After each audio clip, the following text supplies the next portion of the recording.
Hey guys, it's your boy Jonah here, and I'm back with a supermarket Sunday. It's a beer review, but it's from the supermarket. And you know what we say to the god of death? We say, not today, my friends. Shalom. So, yeah, we've been back at the supermarket again. I used to do this quite a lot before all my troubles and moving houses and all this kind of stuff. I've started picking it up. So I was back in the supermarket. It was a kind of supermarket. It is the Marks and Spencer's food court. We'll call that loosely a supermarket. And I found this. It's on special offer because, as you can see, it's a winter spice porter, and it's by Meantime Brewing. As you can, well, it's just gone out of focus. It was focusing nicely, and then it focused on me, which is kind of cool. It's a spice porter at 5.5%. It's a big black bottle. Well, not quite black, but we'll show you that in a minute. And it says rich, dark, and fruity. It's a 500, so it's over a US pint, but under an imperial pint. So it says cinnamon and allspice porter beer. Serve chilled, but not too cold. Okay, well, we'll talk about that. We have got water, barley, wheat, yeast, cinnamon, and allspice. It says this ale is brewed by the Meantime Brewery using 7 different type of malts and British hops, which is nice to see, from Kent. Fuggles and Goldings, which is Kent is the county I live in. It's from my backyard. And obviously these guys are in London, in Greenwich. Where does it say down here? Oh, that's weird.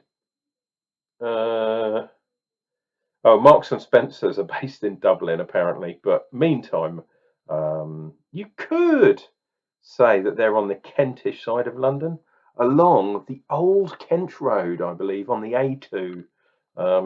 But yeah, that's to be argued about. Anyway, going back to this, London Porter, which was a style of ale going back to the 1750s, adding cinnamon and allspice adds a lovely depth, perfect for a winter warmer.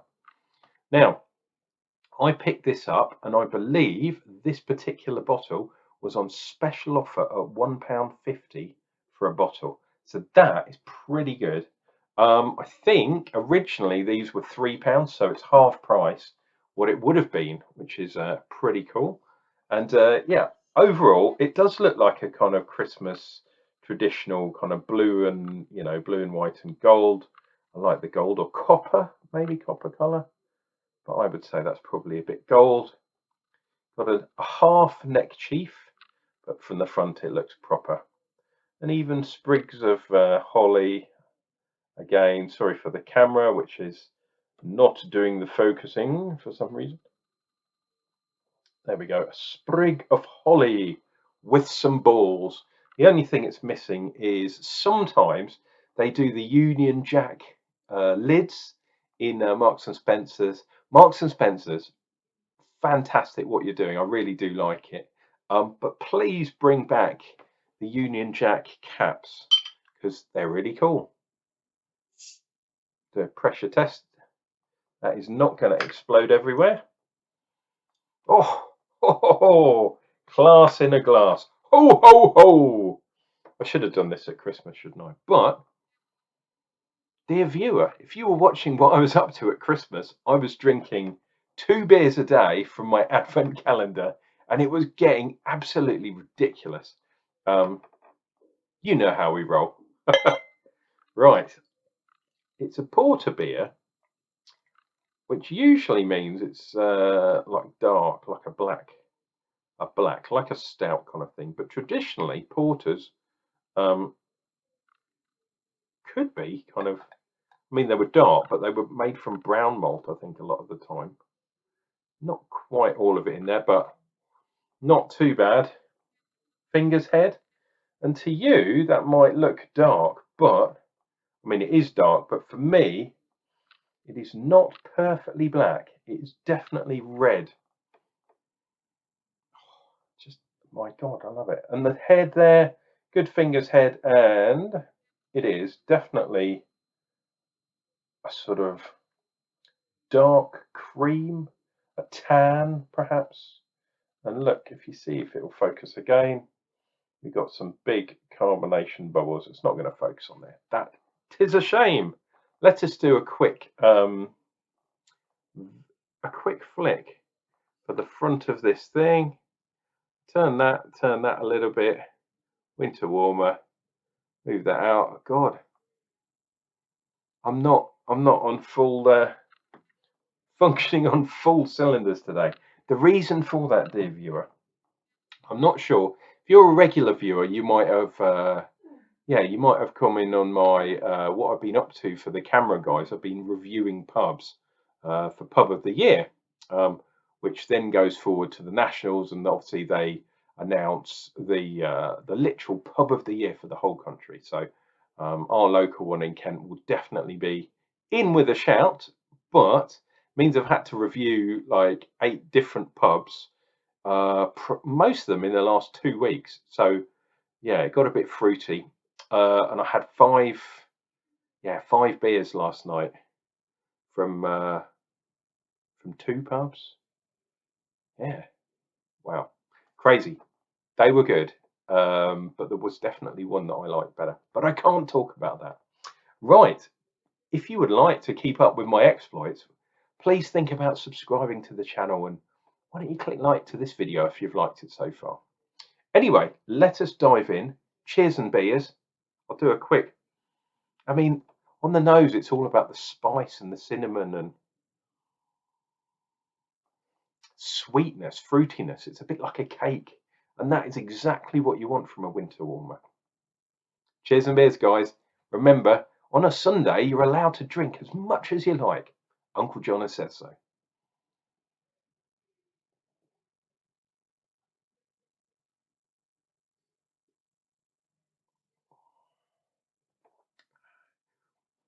Quite a light carbonation.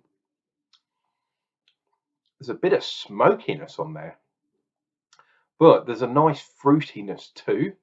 So I wonder if they use some sort of Rauch malt or something smoky to give it that kind of dark smokiness, which would be interesting. But there's a lot of residual sweetness in there too. You've got sort of fruits, you've got the spices that would have been in like a Christmas cake or maybe a mince pie or something like that. And the fruits are kind of like raisin, plum, date, perhaps, maybe some sort of reddish fruit. And the sweetness kind of helps to give this a kind of, sort of candied fruit almost kind of thing.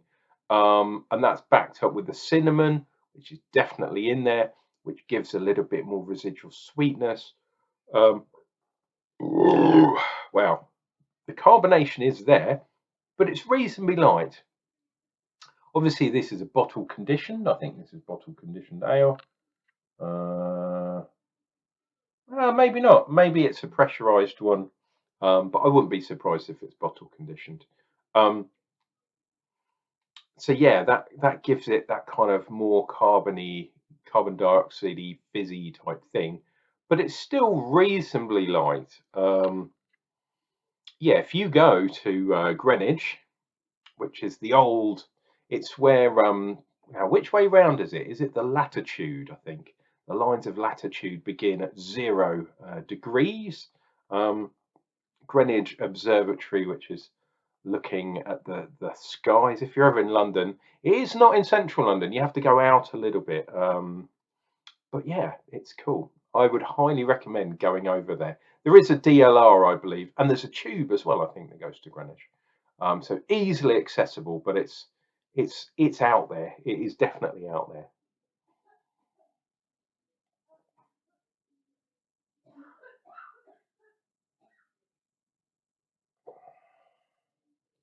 Oh, I think that my favourite. Well, there's 2. There's the Yakima Red, which is a nice beer, but there's my favourite of all time from Meantime Brewing is the chocolate. I think it's the chocolate chocolate porter, I think, or maybe chocolate stout. It's a chocolate dark beer, and it is absolutely gorgeous. If you can get hold of that, brilliant, brilliant, brilliant. They do it in weird, odd-shaped bottles as well. Why don't you look back at my back catalogue? You'll definitely see one of those from Meantime. I think I've done a Christmas beer that they've done in previous years too. This is the 2022 version. Like I say, on heavily discounted sale at Marks and Spencer's. If you can find one of these, definitely have one. And is it still winter or is it spring? Has spring sprung? Well, there's a bit of debate because I usually say 1st of March is spring, but the equinox, which is when it's basically the middle point between summer and winter solstice, is the 22nd, 23rd of March. Yeah, so that is also a point. So it all depends on whether you you decide winter based on the months or how much sun is in the sky or how much moon is it or darkness is in the sky. So there's two different ways of working it out. But yeah, the crossover from winter to spring is definitely underway, put it that way. Ooh, wow. So I thought I'd better do this beer review before we get to the equinox, because it would definitely be spring then. But I do have another seasonal beer that I found, not from Marks and Spencer's this time, from a different supermarket. So I'll probably do that. Yeah, I'll probably do that next weekend. We'll see. We'll see how we do, because I'm out doing some more beer tasting on Friday as well. I believe I said already the McNades in Faversham are doing a Meet the Brewer, and they've got, I think, 6 or 7 brewers, 3 or 4 beers each. So yeah, probably 20, 30 different beers to try. Friday is going to get messy. Oh, and it's St. Patrick's Day as well. So that means there should be a Guinness in the offing, if you're anything like me. Anyway, getting back to this beer. I think I should have reviewed this more in the winter, sort of December, January time, because it is, or maybe even autumn, sometime around November the 5th, because that's this type of beer. It's definitely in autumn, winter. Not so, I would say the more style in spring and summer are the more fresh kind of pale ales and maybe IPAs and that kind of style, golden ales perhaps. This is more heavy. This is more, juicy. This one you should not drink quickly. You should sample over a longer period of time. But hey, how far are we in? 13 minutes it says so. I've only drunk half the glass so far, so better get cracking, eh, dear Vio?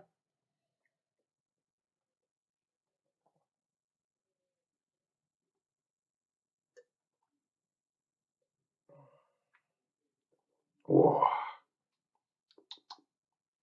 And that taste of fruit is definitely getting stronger. But interestingly, there's a bit of bitterness that comes from it too. So I think a lot of the residual malts, the residual sweetness that's in this beer, is there to balance, the bitterness. And I'm not sure if it's coming from the Goldings or the Fuggles, because I know what they taste like. They're traditional hops. Fuggles especially, you can use for anything, any type of beer, really. And Goldings is my local hop. Literally, they used to grow it down the road from where I am at the moment. Alas, not too much these days. There are hop farms still in the county, but they're no way as big as they used to be, which is a real, real shame. We're buying a lot of our hops in from America, and I wouldn't be surprised if we're buying them in from Germany as well. Farmers in the UK, why don't you grow up here and actually do your farming? Don't sell off your land, which is a short-term goal. Oh, I'll sell off half my pastures for housing and stuff like that. No, that's not what we need. We need farmers to grow stuff. Crazy. I'll tell you what, have a look at the the lacing tide lines there. There's one big one up there. There's another big one there. That one's a bit wonky, but it's still definitely there. And there will be one once I have this last sip, which is always where I think the best flavors, or the heaviest, the heartiest flavors come from your last sip. I always find the first sip tends to be the bitterest, and the last sip tends to be chunky and yeah, having all that kind of goodness. The kind of, I don't know if it's heavier molecules within the liquid that kind of settle out to the bottom, but I always find you get the heartiest thing from the bottom. Cheers and beers, guys.